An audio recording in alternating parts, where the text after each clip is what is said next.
It's one thing not to have money, right? And live in survival mode, which is now you need to constantly stretch every rand and you're worrying about bills and you're thinking only about getting through the month.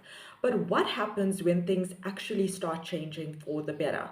When the money begins to come in, but yet your mind is stuck in the old loop of scarcity.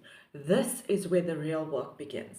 The first thing is to acknowledge the shift. Scarcity leaves an imprint on our nervous systems. So even when your bank account says that you're safe, your body is still saying, well, what if I run out? So step one is awareness, noticing when you are reacting from this fear point as opposed to fact.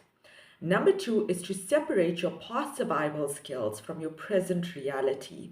So ask yourself things like, am I making this decision because I actually can't afford it or because my old fear is talking? Now, pausing before spending or saving creates space to respond from the present and not from the past. Number three is practice sufficiency. So instead of saying things like, I never have enough, start affirming, I have what I need for today.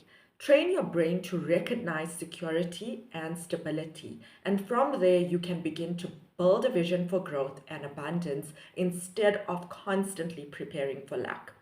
And shift from hoarding to intentional planning. So scarcity makes us cling to money out of fear.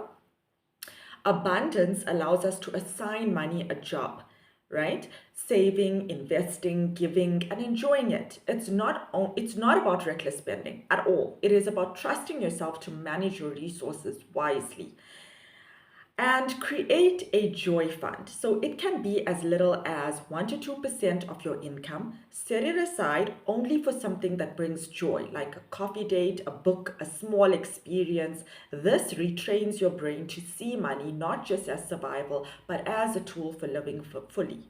Remember that survival mode keeps you small, but once you step out of this crisis, your role is to rewire your mindset so that your money can actually support your growth, your dreams, and your joy.